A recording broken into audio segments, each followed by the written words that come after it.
নমস্কার, আমার আপনজনেরা রুদ্রবার্তায় আপনাদের সকলকে স্বাগত জানাই। আমি রুদ্রপ্রসাদ ব্যানার্জি। বঙ্গ রাজনীতিতে একটা অদ্ভুত প্রশ্ন সবার সামনে এসে গেছে। আমার বহু আপনজন আমাকে প্রশ্ন করেছেন যে অধীর রঞ্জন চৌধুরীর কি হবে, অর্থাৎ অধীর রঞ্জন চৌধুরী কোন দিকে যাবেন। আপনারা দেখেছেন বিভিন্ন মিডিয়াতেও ব্রেকিং নিউজ হিসেবে চলছে যে একদিকে বিজেপি ডাকছে, অন্যদিকে তৃণমূলও ডাকছে, সিপিএমও ডাকছে।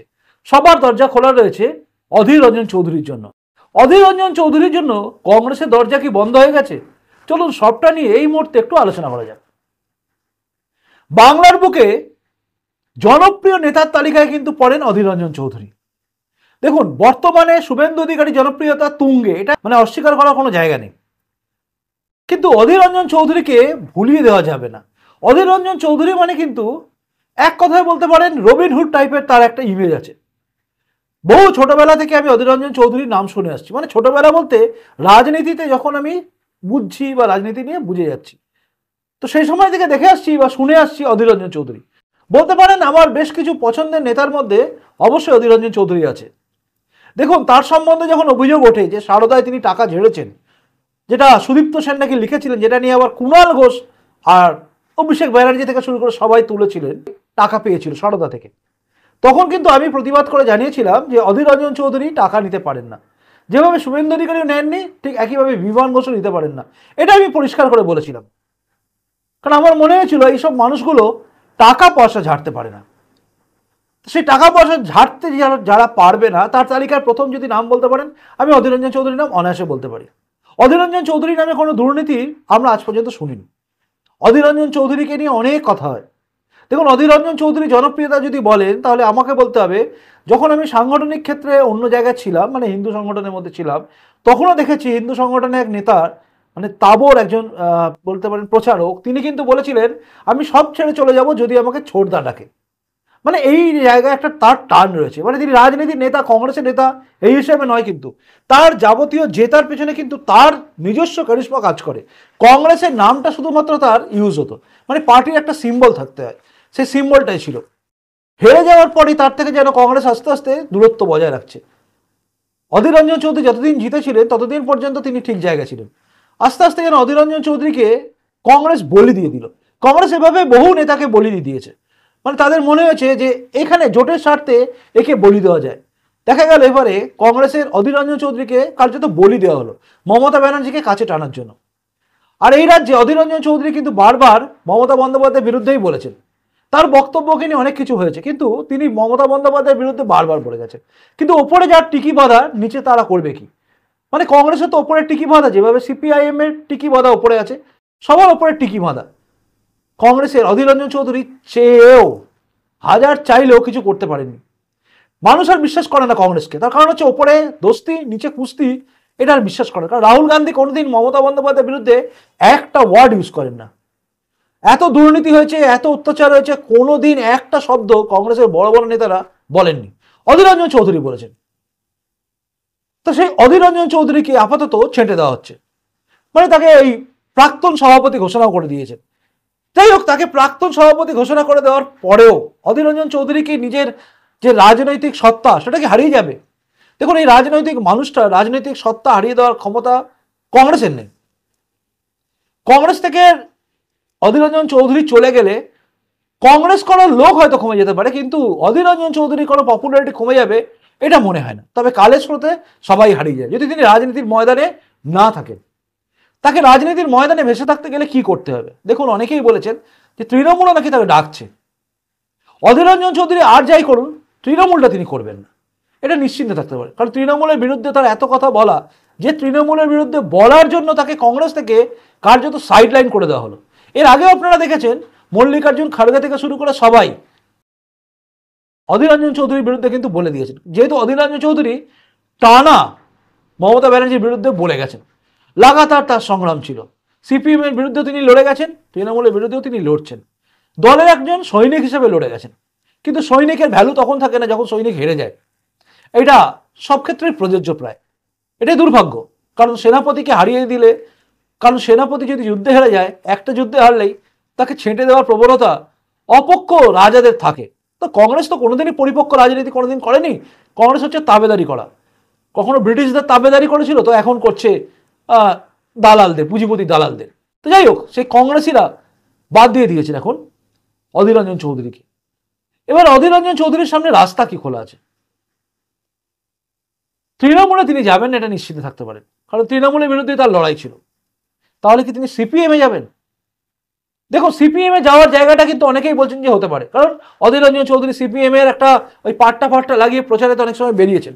এটা দেখে অনেকে ছবিও পোস্ট করেছেন, তবে কি সিপিএম এ যোগদান করছেন। অধীর রঞ্জন চৌধুরী তৃণমূলকে সরানোর জন্য সিপিএম এ যোগদান করলে কংগ্রেসে থাকা দুটোই একই হবে, কারণ ওপরে এই কংগ্রেসের সঙ্গে যেরকম মমতা বন্দ্যোপাধ্যায়ের সম্পর্ক আছে, একই সীতারাম ইয়েচুরি তার সঙ্গে সম্পর্ক আছে মমতা ব্যানার্জি, মানে সবই একই সম্পর্ক। এরা সবাই ওপরে গিয়ে ইন্ডি মার্কা জোট, মানে পিন্ডি চটকানো জোট, তাতে আছে। তাই জোটে থাকা সবাইকে নিয়ে চলা সিপিএম কখনোই এই রাজ্যে অধীর রঞ্জন চৌধুরীকে সঙ্গে নিয়ে আবার একটা ব্লান্ডার করে ফেলবে না। তাই অধীর রঞ্জন চৌধুরী হয়তো আসবেন না। আর সিপিএম এ তিনি গেলে তার যে ইমেজ আছে, সিপিএম এর বিরুদ্ধে তার লড়াই করার একটা ইমেজ ছিল, সেটাও নষ্ট হবে, ধাক্কা খাবে। পড়ে থাকে কিন্তু বিজেপি। তিনি কি বিজেপিতে যাবেন? দেখুন, আমি একটা কথা আপনাদের বলি, অধীর রঞ্জন চৌধুরীর সামনে রাস্তা কিন্তু খোলা আছে। যদি মমতা বন্দ্যোপাধ্যায়ের এই সরকারকে উৎখাত করতে চান, তাহলে রাস্তা খোলা আছে বিজেপি, কারণ এছাড়া কোনো রাস্তা নেই। একদিকে শুভেন্দু অধিকারী, আরেকদিকে অধীর রঞ্জন চৌধুরী। বুঝতে পারছেন কি কম্বিনেশন হবে? দুর্দান্ত কম্বিনেশন হবে। অধীর রঞ্জন চৌধুরীর দিকে কিন্তু আর আঙুল তুলতে পারবে না এই তৃণমূল কংগ্রেস। যদিও তারা তোলে যে তলায় তলায় শুভেন্দু অধিকারীর সঙ্গে যোগাযোগ আছে বা বিজেপির সঙ্গে যোগাযোগ আছে অধীর রঞ্জন চৌধুরী, এসব বলেন, কিন্তু কোনো কিছুতেই অধীর রঞ্জন চৌধুরীকে কিন্তু মুর্শিদাবাদ অঞ্চলে দমানো যাবে না। তার সাংগঠনিক ক্ষমতা আছে। এবার প্রশ্ন হচ্ছে, অধীর রঞ্জন চৌধুরী বিজেপি কি করবেন? এখানেও একটা ব্যাপার আছে, সেটা হচ্ছে সাম্প্রদায়িক শক্তি ভাববেন, এতদিন ভেবে এসছেন। যদিও এই নীতিটা, সাম্প্রদায়িক শক্তি বলাটা, এটা কিছু সময়ের জন্য চলে, তারপরে বন্ধ হয়ে যায়। কারণ হিমন্ত বিশ্ব শর্মা তিনিও কংগ্রেসেই ছিলেন, তিনি চলে এসছেন।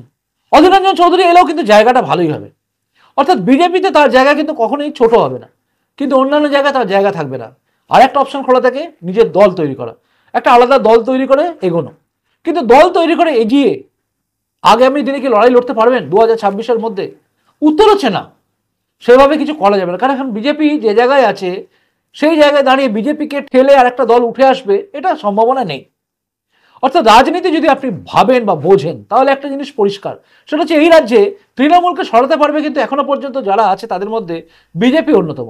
আপনার মনের মধ্যে প্রশ্ন আসতে পারে যে ওপরে তো মোদি দিদি সেটিং, নিচে কি হবে? এটা প্রশ্ন আসবে, কিন্তু মোদি দিদি সেটিং আছে কি নেই সেটা তো সময় বলবে। কিন্তু এই রাজ্যে বিজেপিকে বাদ দিলে আপনি কাকে পাবেন? সিপিএম এর সঙ্গে সীতারাম ইয়েচুরি আপনারা জানেন, তার সঙ্গে মমতা বন্দ্যোপাধ্যায় এই ইন্ডি জোটে আছেনি। আবার আপনি কংগ্রেস যদি দেখেন, সেখানে একই অবস্থা। তাহলে অধীর রঞ্জন চৌধুরীর সামনে অপশন কি খোলা আছে? অপশন একটাই খোলা আছে, বিজেপি করা। আর এই বিজেপিকে হাঁটিয়ে দিয়ে অন্য দল করে, আমি বলছি আপনাদের, এটা কখনো সম্ভব নয়। আপনি কি ভাবেন সম্ভব? একটা অন্য দল গঠন করলো, সেই দলেতে কংগ্রেসের সবাই চলে আসবে, এটা তো হবে না। বা সিপিএম ছেড়ে সবাই নতুন দলে চলে আসবে, এটাও হবে না।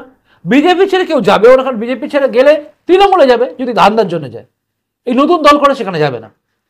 তাই এই দলটা তৈরি করাও অধীর রঞ্জন চৌধুরীর কাছে বাজে জিনিস হবে। আর একটা অপশন পড়ে থাকে, হাজার লাথি জুতো ঝাঁটা খেয়েও সেখানেই পড়ে থাকা, মানে যেরকম অপশন থাকে না, আমার কোনো অপশনই নেই, আমি ওখানে পড়ে আছি। এইরকম যদি হয়, তাহলে অধীর রঞ্জন চৌধুরী পড়ে থাকতে পারেন। কিন্তু প্রশ্ন হচ্ছে, অধীর রঞ্জন চৌধুরীর মতো বাঘ, দেখলেন আমি বললাম বাঘ, এতদিন মমতা বন্দ্যোপাধ্যায়ের দল ওই শাহজাহান অনুব্রত মণ্ডলকে বাঘ বলে, কিন্তু আমি বলে দিলাম অধীর রঞ্জন চৌধুরীকে বাঘ। তিনি কংগ্রেসে থাকতেন বা না থাকুন, বা বিজেপিতে থাকুন বা না থাকুন, বা সিপিএম এ থাকুন বা না থাকুন, অন্য দল করুন বা না করুন, কিন্তু অধীর রঞ্জন চৌধুরী একজন বাঘ। মানে বাঘ মানে জন্তু বাঘ নয়, বাঘ মানে তার মধ্যে বাঘের মতো মানসিকতা আছে, অর্থাৎ লড়াই করা তিনি বোঝেন। অধীর রঞ্জন চৌধুরী কিন্তু ছেড়ে কথা বলবেন না। তার মতো একটা মানুষকে, মানুষ যদি এরকম পড়ে থাকে, সেটা ঠিক মানা যায় না। যাই হোক, সময় বলবে তিনি কোথায় যাবেন। তবে আমার মনে হচ্ছে, যেভাবে আমি বলেছিলাম আপনাদের, যে যখনই মাথা নেড়া করেছিলেন কৌস্তব বাগচি, তখনই আমি বলেছিলাম, আপনারা দেখবেন, আমি তো এখন বলছি না, সেদিনের সময়কার দেখবেন যে আমি তখনও বলেছিলাম যে কংগ্রেসে থেকে তৃণমূলকে সরাবেন আর মাথা আপনি নেড়া করে থাকবেন, এটা হবে না, আপনাকে বিজেপি করতেই হবে। দেখুন, তারপরে কংগ্রেসে যেরকমভাবে প্রতিবাদ উঠলো কৌস্তব বাগচিকে নিয়ে, যারা যারা লড়াই করে মমতা বন্দ্যোপাধ্যায়কে সরাতে চেয়েছে, তাদের বিরুদ্ধে কংগ্রেস খড়গহস্ত। তাই কৌস্তব বাগচির সামনে কোনো অপশনই ছিল না, তার সামনে অপশন একটাই খোলা ছিল, বিজেপি। আর এটাই শ্রেষ্ঠ অপশন, আর এটাই রাস্তা। কৌস্তব বাগচি আজকে কিন্তু জনপ্রিয় নেতা বিজেপিরও।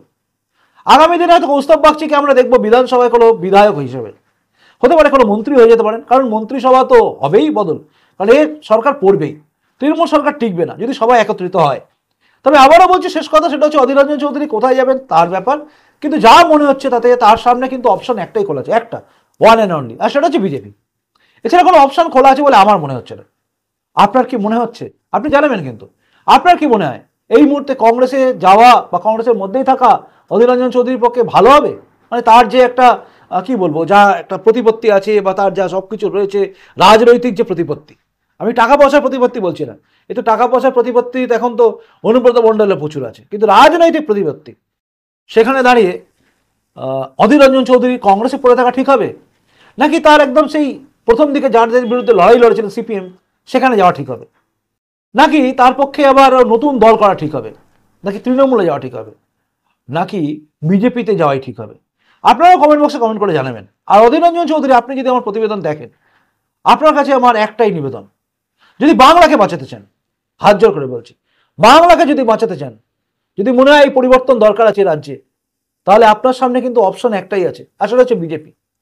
যেভাবেই ভাবুন আপনি, বিজেপি ছাড়া উপায় নেই। আপনি নিজেও জানেন, যখন কংগ্রেসে থেকেছেন আপনি নিজেও জানেন, কংগ্রেসের অত বড় পোস্ট হোল্ড করে লোকসভায় দাঁড়িয়ে আপনি জানেন সেটিংয়ের গল্প ছড়ানো যেতে পারে, কিন্তু বিজেপির কর্মীরা যারা লড়াই লড়ছে নিচে তলায়, তারা সেটিং হচ্ছে এটা বিশ্বাস করে না, বাংলার মানুষ বিশ্বাস করছে না, তাই 2,28,00,000 থেকে ভোট বাড়ে 2,33,000 যায়। আশা করি আপনি থাকলে আরও বাড়বে, আর বাংলায় পরিবর্তন হবে। যাই হোক, আমার তরফ থেকে তো আবেদন করতে পারি অধীর রঞ্জন চৌধুরীকে, এর বেশি কিছু করতে পারি, কারণ বিজেপি তিনি যাবেন কি যাবেন না, বা তিনি সিপিএমে যাবেন কি যাবেন না, বা কংগ্রেসই পড়ে থাকবেন কি না, এটা তার বিষয়। তবুও আমার প্রচেষ্টা রইল, কারণ বাংলায় পরিবর্তনে খুব দরকার আছে, এছাড়া আর কিছু না। যাই হোক, ভালো থাকুন। আমার কথা যদি আপনার মনে হয় আমি ঠিক বলেছি, অবশ্যই কমেন্ট বক্সে কমেন্ট করে জানাবেন, এবং আপনি বলবেন যে অধীর রঞ্জন চৌধুরীর সামনে অপশান কি আছে। প্রতিবেদনটা ভালো লাগলে লাইক করবেন, যদি মনে হয় শেয়ার যোগ্য তবেই শেয়ার করবেন। চলুন এখনকার মতো আসি, দেখা হচ্ছে এর পরের রুদ্রবার্তাতেই। নমস্কার, বন্দে মাতরম, ভারত মাতার জয় হোক, জয় হিন্দ।